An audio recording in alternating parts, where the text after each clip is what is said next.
email? What does it mean? Communication is the imparting or exchanging of information or The news. single biggest problem in communication is the illusion that it has taken place. Conversation is the oral exchange of sentiments, observations, opinions, or ideas.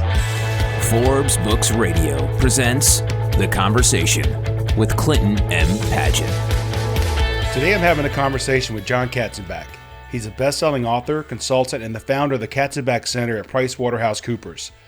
Over the course of his career, he has become a recognized leader in counseling high-profile CEOs and corporate leaders. He's also the co-author of a book that I've been recommending for over 20 years, The Wisdom of Teams. Jon, thanks for joining me today. You're welcome. Let's start by a simple definition of what a team is. I saw you mention in a Harvard Business Review article called The Discipline of Teams that real teams perform. They aren't amorphous groups merely label the team for motivational purposes. So how should we define a team? Well, I think defining a team is pretty simple. It's usually a small group of 5 to 10 people who are working jointly to accomplish something that is important to the enterprise they are a part of. So it's a small group of people working together. Perhaps the most interesting characteristic in my mind is quite simply that the leadership role doesn't stay put in a real team. The leadership role shifts among all of the members. Each member of the team will play a leading role depending on what they're working on and how they're trying to draw their joint capabilities together. And that perhaps is the difference between most groups that work together and most real teams. Most groups have a leader who is a leader who does leadership things. Real teams have a leader, but that leadership role shifts to others in the group, and everyone in the group will lead at some point or another. Okay, that's awesome. So what role does accountability play in teamwork and in teams? Team members keep each other accountable. They are very clear on what they're trying to achieve and what they're trying to accomplish, but they don't rely on a given person to be held accountable. They hold each other accountable. They actually step in and say, wait a minute, Charlie, we've agreed that we're not going to do it that way. We can change our point of view if we want to, but let's be sure that we really all want to do that, because that's not how we started down this road. It sounds simple enough, but it's very rare that you find groups in organizations whose shifting of the leadership role is as natural as it is in a real team. Yeah, that's actually one of the key takeaways I got when I read The Wisdom of Teams many years ago, was that no group ever really becomes a team until it develops that sense of accountability to each other.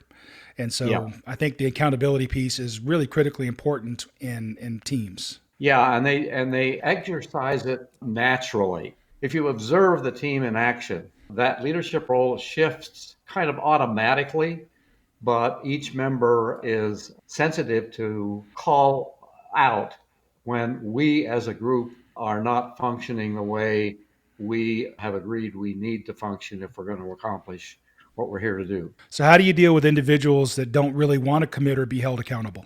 The team usually takes care of that. Ignoring them isn't the right way to describe it, but in addition to verbally calling it out, they will shape their activities such that the person who isn't being accountable is excluded, even though the structural authority won't let them change the quality of the team. They will change how they work together, and that individual will not be included on any of the critical interaction sessions that they have. You can't be in a real team without being accountable to the others in that group for very long. Yeah, I wholeheartedly agree. I think you're just a group of individuals as opposed to a team. Yeah. In the article that I read earlier, you said that the essence of a team is common commitment, which I also believe in. Do you think the commitment and accountability are the same, or do you use them in different ways? I try to use the term emotional commitment. That's the commitment that is most often overlooked. Rational commitment, which is we signed up for this and we have a job description and this is what we're going to do. And at the end of the day, I will hold myself accountable and I will look to the leader to make sure that I have done that. That's the way most organizational groups work.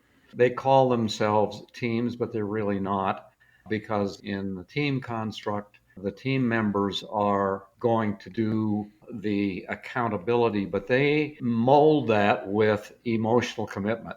And it's that emotional commitment that is the source of their both energy and capability.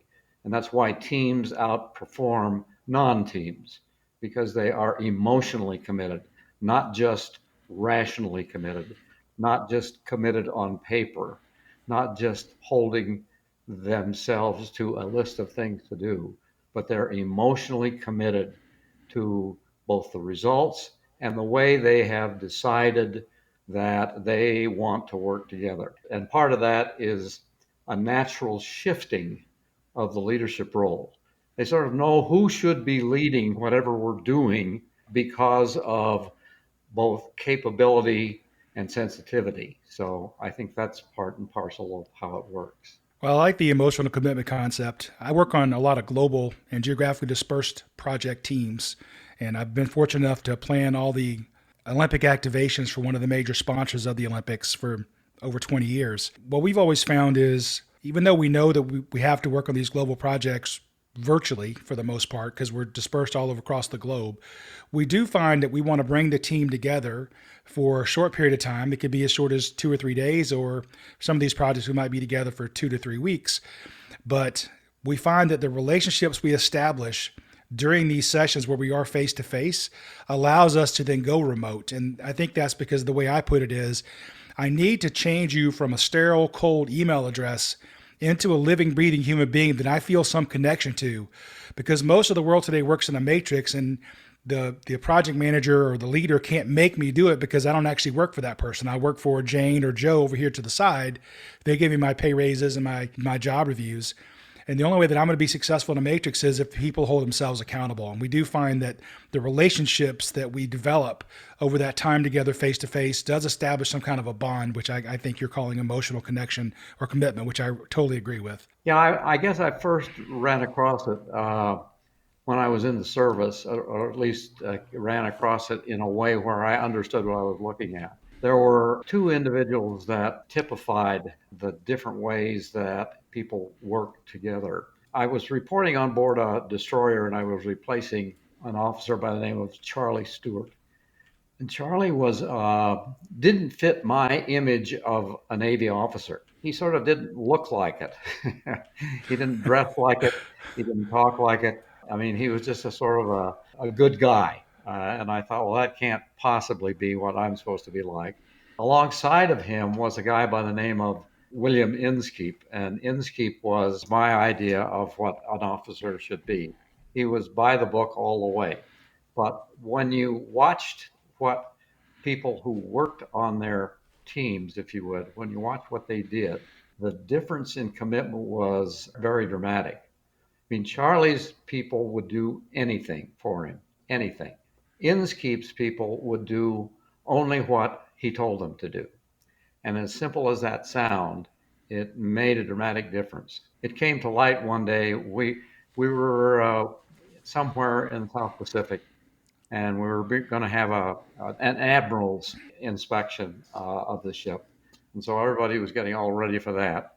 And both Charlie and Inskeep were off the ship a couple of days before the inspection. During that time, the captain was trying to decide whether we would abide by the new formal dress rules, which included a sword. So those of us who were officers were going to have a sword for the first time. And he changed his mind, but he changed his mind while Charlie and Bill were off the ship. And when Charlie came back on board, his men immediately told him that we don't have to use a sword anymore, so don't worry about that. Bill's men didn't do that, didn't say anything to him. So the day that the admiral appeared, everybody was dressed and ready, but we were supposed to leave the swords in the scabbard. But only those who were on board at the time the captain made that decision, only those had heard it. and both Charlie and Bill were not. When they came back on board, Charlie's men immediately told him of the change. Bill's men didn't tell him at all. So when the admiral came on board, Bill was standing near the quarterdeck, and he whipped his sword out and knocked the admiral's hat off into the water. So just because his men didn't bother to tell him that we're not supposed to do this now. Wow. And I thought, okay, I guess there's something to this. Yeah, I think there are people that are natural leaders, regardless of the title assigned. So I think that's an awesome story, by the way. I've got a few. We probably have to take them offline too. So because I was enlisted for 6 years prior to going to college, so my stories might be a little saltier than some of yours. I don't know. I can do some salty ones. I'm sure.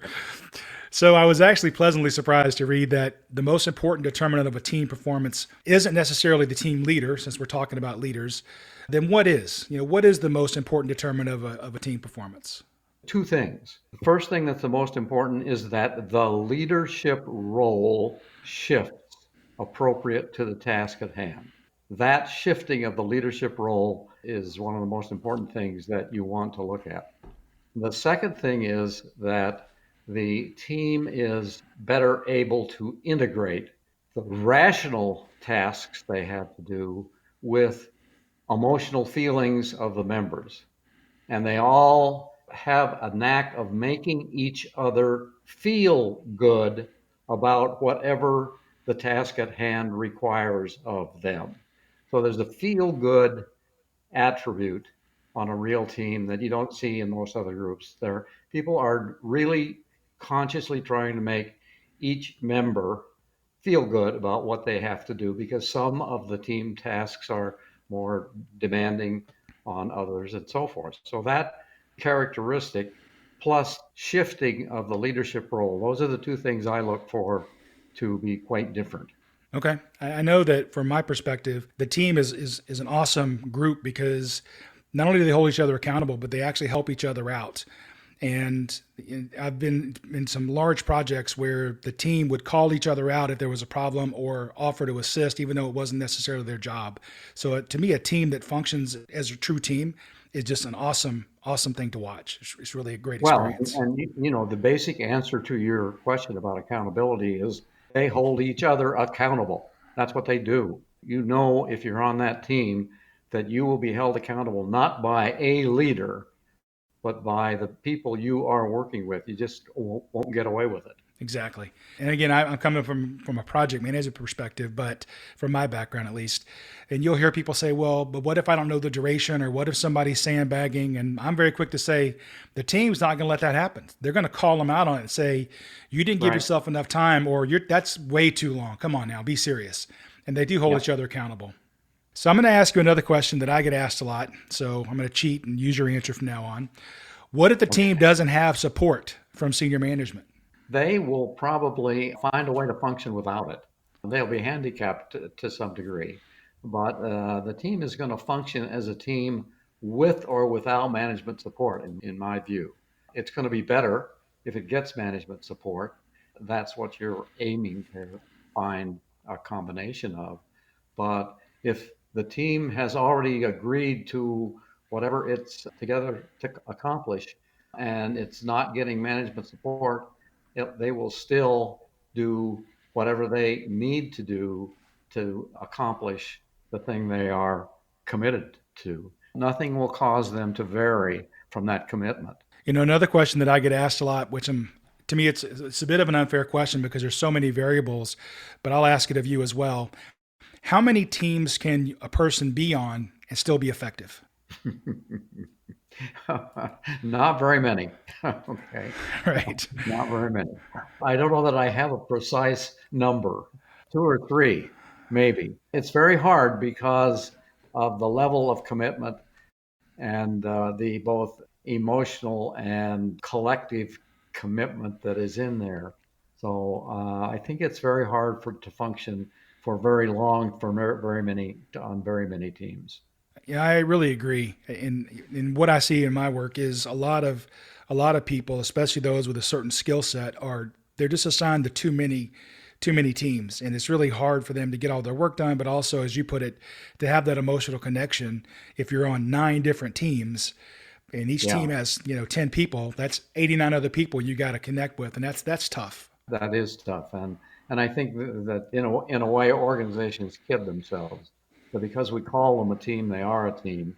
If they're on 9 teams, so be it. No, it doesn't work that way. It's the emotional commitment piece of it that is the real force that is going to produce a lot of both good things and resistance within team behavior. It's really ironic, I think. So my background is I'm an electrical engineer from Georgia Tech. And I was talking to somebody at Warner Brother Pictures one time over lunch about, what I did in project management world. And we bring the team together, and we really care about the people on the team. We want to establish this connection, kind of bond with them. And he says, "Wait a minute, I thought you were an engineer. What is all this touchy-feely people stuff?" But I don't think teams function if you don't have the touchy-feely people stuff. It's hard to function if you don't have that emotional connection. An even more basic way that at least I think about it is the team members have to make each other feel good about what they are doing individually within the team. That making people feel good about what they do is a very central and actually determining part of what teams are best, in fact, uniquely qualified to do. That wraps up part 1 of my conversation with Jon Katzenbach, the founder of the Katzenbach Center at PricewaterhouseCoopers.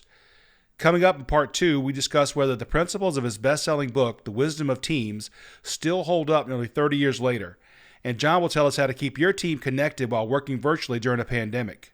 You have to get the help of people in the organization who are what Daniel Goldman would call emotional sensors. Sometimes I call them informal leaders. They're so valuable, and every organization has them. Very few organizations make good use of them. Thanks for listening to The Conversation with Clinton M. Padgett. To find out more about Clint, go to projectsuccess.com or pick up Clint's book, The Project Success Method, at amazon.com. This has been a production of Forbes Books Radio.